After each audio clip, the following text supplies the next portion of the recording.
Students, welcome again to video lecture. So first unit, bills of exchange successfully we completed.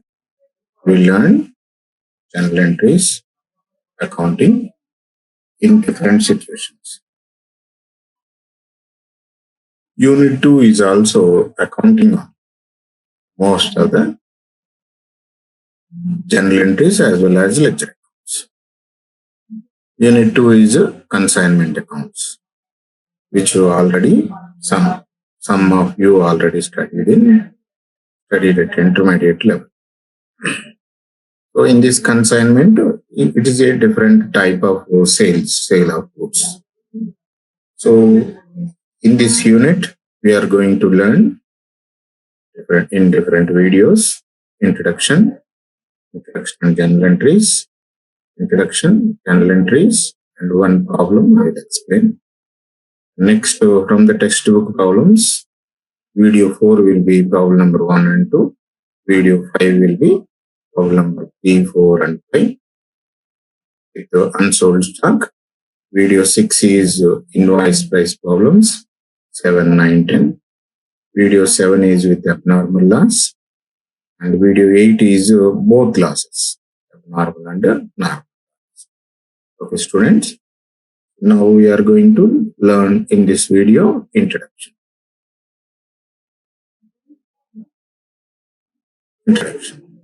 In this introduction, we are going to know about the meaning of consignment, importance, how many parties are there in consignment. So usually consignment is based on commission basis. The agent will be provided commission.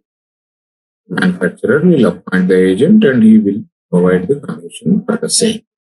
So how many types of commission? Consignment expense. And an important theory question is the difference between consignment and sale. Consignment losses. Those are an accounting treatment, method of accounting. That is regarding introduction. We learn. Now we are looking at the meaning of consignment. So producers are somewhere else, customers are somewhere else throughout the India or country, but the goods produced place to it should reach to the consumer wherever he is. So in this gap is filled by agents, wholesalers, retailers. So due to that, the price of the goods will increase. If the customer himself opened a store at a particular place, then directly consumer will visit that store and he will buy the good at a less price. Okay, so that is nothing but a concept. The producers cannot reach everywhere to sell their produce, so they reach their consumers through the wholesalers and retailers. They also hire other channels for distribution of goods. The goods are also made available at different places through agents and agencies. Generally, producer or wholesaler appoint agent at different places, at different parts of the country to sell the goods and their behalf against the commission. So instead of transferring the goods or selling the goods to agents, wholesalers, retailers, the manufacturer directly appoint an agent according to the place wise, and he will supply the goods to that particular place where the agent is there. And so for the sale of goods through the agent, he will pay the commission. So the profit of wholesaler, retailer was saved, and the people who are visiting the factory outlet, so simply we can call it as factory outlet, will get a less price. That arrangement is called as a consignment. Look at manufacturer, consigner, appointed A, B, C, D, M and H, different locations. These are called as consignees. So consigner will send the goods to A, B, C, D, M, and H, are appointed in different places, are called consignees. They sold goods and they will reimburse the expenses as well as commission on sales. Okay. Now, importance of consignment. Consignment helps producers to bring economies of large scale production with the increased sale, 100%. Okay. Already in earlier also we discussed that there is no wholesaler and retailer, directly factory outlet. Example is Bata showroom. Factory outlet is open in our city, directly we will visit. So, whatever the goods were sold in that, there will be for less price, and the commission of the profit of wholesaler and retailer will go to manufacturer or producer. So that's why you will get a more benefit. It facilitates high sale, as a result of which large scale of production is required, and thus leads to economies of scale, as large scale production results to fall in cost per unit. So this is summer, air coolers are there. So then the company, the Samsung company or Symphony company, they will take the manufacturing facilities at different places, and during the summer of 2 months or 3 months, 2 months, they will manufacture them and sell them in the same places. What happens? Then they are manufacturing it locally and supplying to the local. The result of that large scale of production leads to economies of scale, as well as cost of the price will be reduced. And it is more profitable for those manufacturers who are having their branches at different places in domestic country and other countries. So manufacturers have outlets in their domestic country or in the country where he is manufacturing, and also in other countries. The local agents of that place have much knowledge of that market as compared to the manufacturers. So when the manufacturer want to go to each shop and dropping the chappals, shoes, and ask them to sell and return the money. Instead of that, he hires one local trader to sell his brands, because the local trader will know if the location of the shop, as well as the customer's level and taste, he will know very well. Okay, that is so. What here consignor is doing? Consignor is hiring the local agent who is know about local facilities, and he facilitates more profitable sale by approaching the local customers. So local consignee will know about the conditions. That's why he will try to sell them more products. And if the prospective buyer is not easily approachable by a producer because of long distance between them, the agent plays an important role to contact them on a regular basis and to ensure prompt delivery of goods to them out of his stock of consigned goods by consignor. Okay.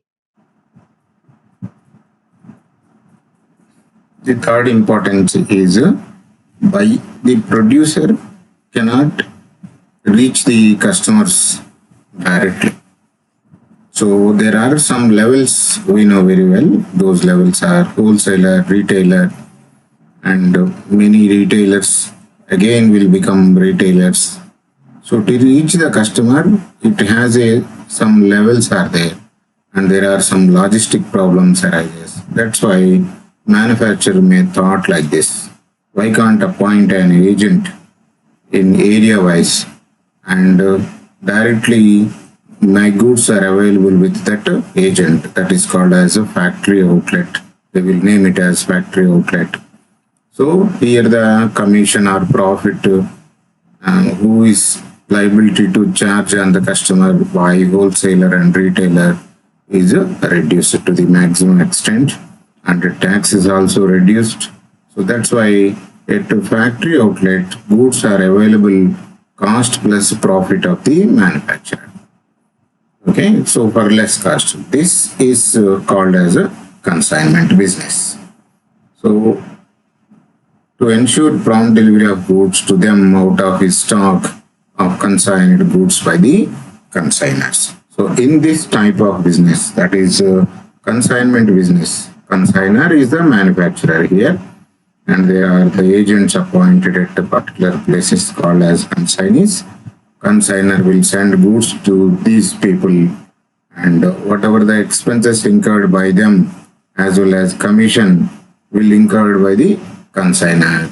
So goods consignee will sold goods with the risk of consigner. Right. Two parties are there. One is consigner, another one is consignee. So consignee is known as a principal, and he is also producer who sends the goods an agent for sale, and he enjoys the right of ownership of the goods until they are sold by the agent.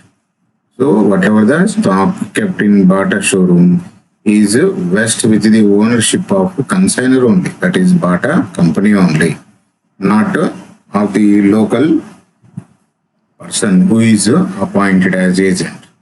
And the consignee is an agent. He is the person or the firm who sell the goods consigned to him against the commission. Consignee will act as a agent, so will work for the commission. Consigner is the owner, manufacturer who will sell the goods to through his agent or consignee. So how many parties are there in consignment? Two parties. Who are the consigner? Another one is consignee. Who will send the goods? Consigner. Who will receive the goods? Consignee. Who will receive commission? Consignee. Who will take the risk of the goods? Consigner only. Who is the owner of the goods? Consigner only. Okay. These questions we have to question ourselves to understand in better manner. So consignee will work under commission only. So how many types of commission is there? Three types of commission. Why the three types of commission? To encourage the sales, to motivate the consignee to increase the sales or do more sales, and to feel that consignee is working for him as well as for the consignee. One is simple commission, another one is delicatory commission, another one is overriding commission. How many types of commission? Three types. What are they? Simple commission, delicatory commission, overriding commission. Okay. So question yourself, how many types of commission? Three types. What are they? Simple commission, delicatory commission, overriding commission. How many parties are there in consignment? Two parties. Who are they? Consigner, consignee. Who will receive the goods and sell goods on behalf of consigner? Consignee. Right. Coming to the simple commission. It is that commission which is paid to an total selling of the goods of the consigner. It is calculated on total sales, that is cash sales and credit sales. So simple commission, simply he will mention that 5% commission on sales. Sales consist of cash and credit sales. Next one is the delicatory commission. This commission which is given to consignee for guarantee credit sale, full collection from the debtors. Yes. So when you say that goods are sold on cash basis, then your sales will be restricted. When you give in a credit, okay, then the people will take on credit and later they will repay. But whenever the goods were given on credit, that risk has to be vested with the consignee only, because consignee is far away to the selling point. That's why consigner opt this delicatory commission, who will made responsible for credit sales. It is calculated on total sale unless otherwise stated in the question. This commission is given for taking the guarantee of credit sale.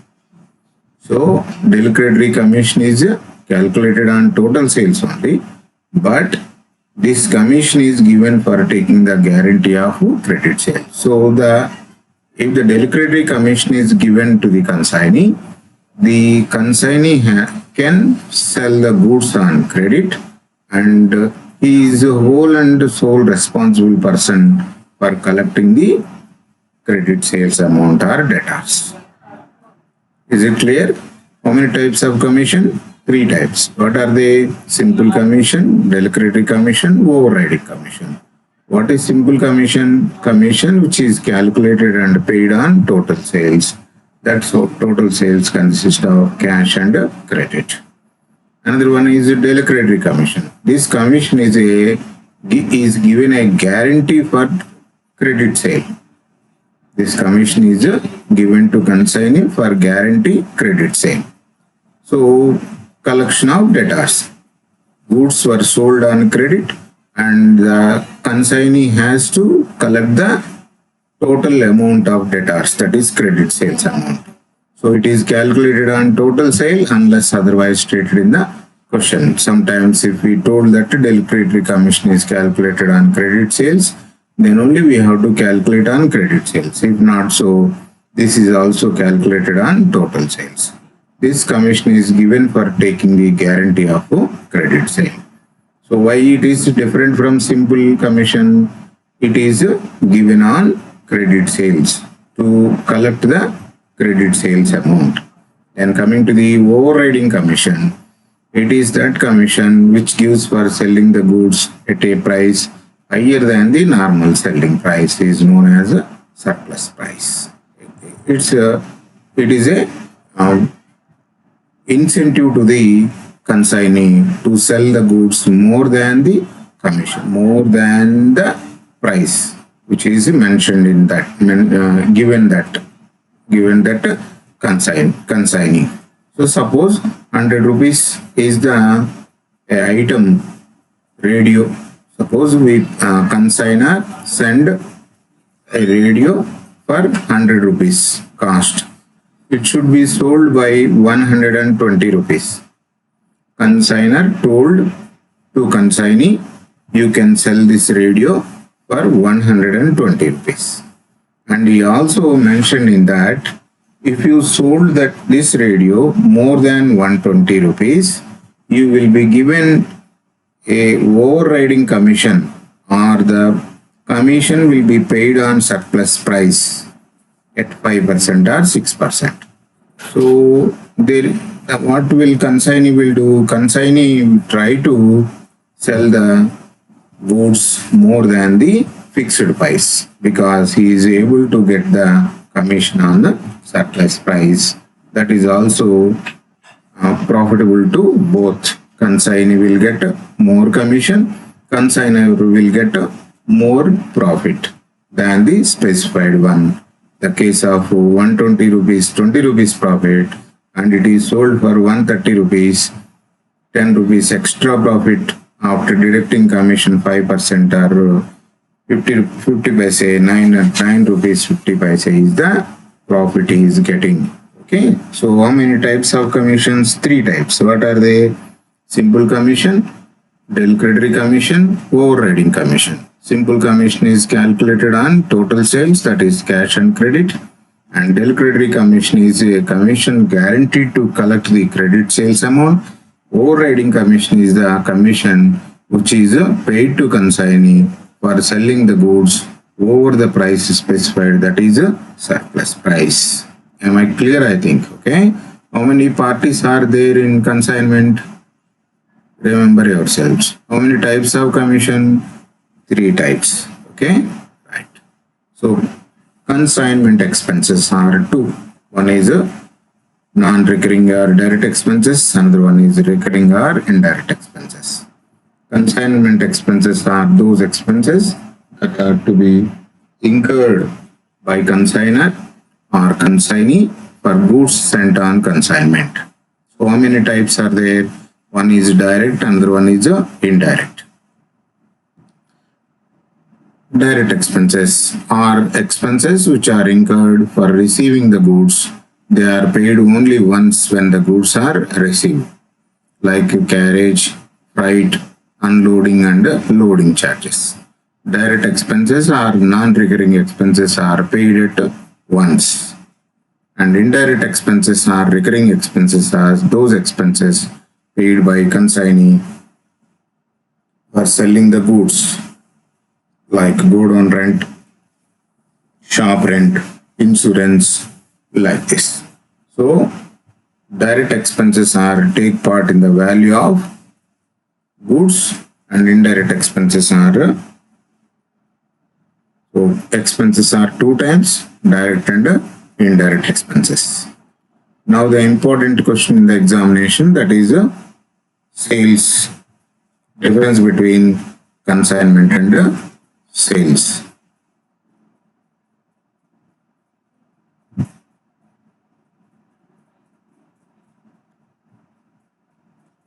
Right. So in consignment, two parties are there, that is consignor and consignee, and in sales, buyer and seller. The relationship between consignor and consignee is principal and agent, and the relationship between buyer and seller is debtor and creditor. And in the case of consignment, consignee has the right to write the goods, right to return the goods in case he is not in position to sell them. So unsold goods can be written by consignee. But in the case of buyer, in case of the sale of goods, one for cannot be returned to the seller. Buyer cannot return the goods to the seller. And after delivery expenses, in consignment, after delivery expenses are borne by consignor, those paid by consignee. So until the goods were reached to the customer, all the expenses are borne by the consignor in this case of consignment. So in the case of sale, after delivery expenses are borne by the buyer only. Once you purchased the goods, so sometimes presently people are giving home delivery with cost of us only, where they are providing the logistic facility, that's all. But the charges are collected from the buyer only. So that is in the case of sale. And return or reward, in case of consignment, the whole profit belongs to consignor only, consigning it only commission. In case of sale, whole profit belongs to seller and it is not shared with the buyer. So in the case of sale, there may not be anything to be shared with the buyer, but in the case of consignment, commission will be paid to consignee. And transfer of risk. In case of consignment, risk is not transferred or any loss or damages to the goods will be borne by consignor. The goods vested with the consignee is in the risk of consignor only. Goods vested with the consignee is with the risk of consignor only. So in this case of sale, risk is transferred from seller to buyer. Any loss or damages to the goods will be borne by the buyer. Okay. So there is a truck which is coming from Chennai carrying the cars, was overturned and 8 cars were damaged. So who will bear the loss? Manufacturer. Maruti company will bear the loss. In same manner, a person who belongs to Nalgonda purchased a car in Hyderabad. Going from Hyderabad to Nalgonda, car met with an accident, small accident. Okay, that loss is borne by the buyer only. But in the case of consignment, the 8 cars loss will be borne by the manufacturer or consignor. Okay, so that is the difference between consignment and sale. So there are some losses are there. Those losses are 2 types which arise in consignment. One is normal loss, another one is abnormal loss. Goods sent by the consignor to consignee may suffer 2 types of losses. One is normal loss, another one is abnormal loss. What exactly the normal loss? It is that loss which arises due to nature of goods or type of goods. This loss cannot be fully checked or no fully control. That is loss of coal due to loading and unloading. Okay. So when you take potatoes and when you load them in Hyderabad and you are sending to Vijayawada, while going and the weight may be loss, even petrol or some type of the goods. Those goods, their nature is to shape, their nature is to loss during the time being. Okay, so even ghee, you take it that some quantity of ghee may will be leaked, and petrol when it is started from Vizag, when it is reaching to the Hyderabad, the in the tanker itself they may lose 15 liters or 20 liters due to evaporation. Whatever the care you take, but you cannot stop the evaporation. In the case of coal, which was given in the example also, it was loaded in that truck and they taken weight, and when it is travel some kilometers or something, then due to open to the air, the quality of the coal will be reduced as well as weight also may be reduced. So you cannot stop that. So which is not in our control, no fully control, that is called as a normal loss. Abnormal loss is the loss which arises due to negligence or carelessness.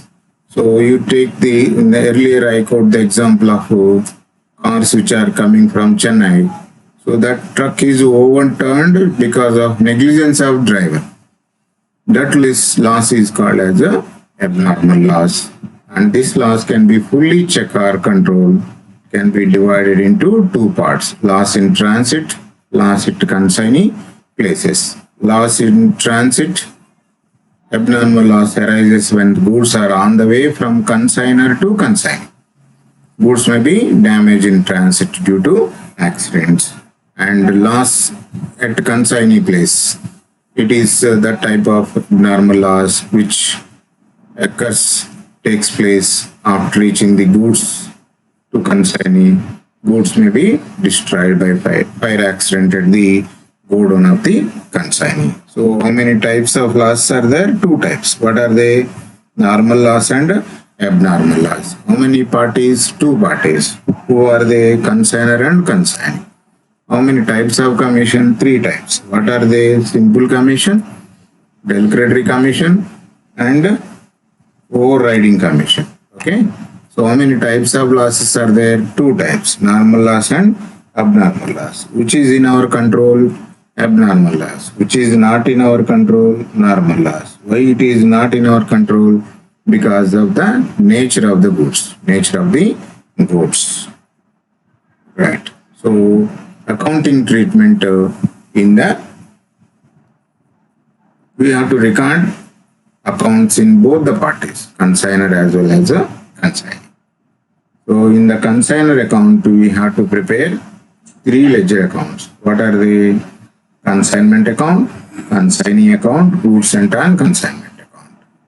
So in the books of consignee, consignor account as well as a commission account. And method of accounting, there are two methods are there. One is cost price method, another one is invoice price method.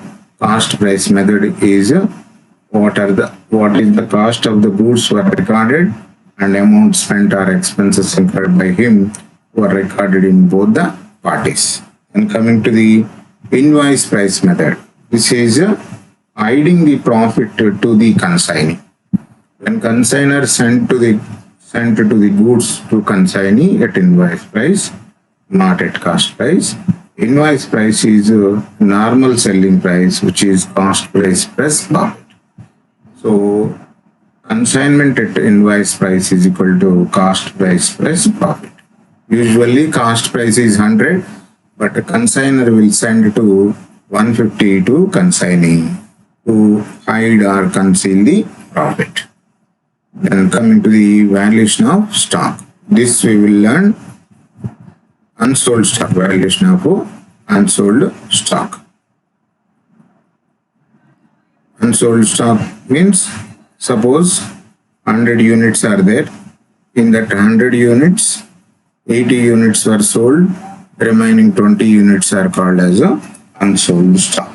So we have to value them to know the correct profit of 80 units. This we will learn in next video with the example of problem also. Journal entries. Next video we are going to learn about again introduction, all the concept which I explained now again in that video also covered.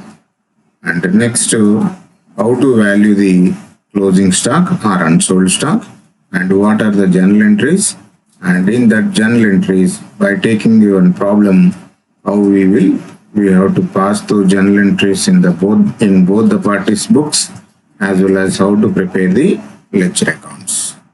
So see you students in next video. Bye.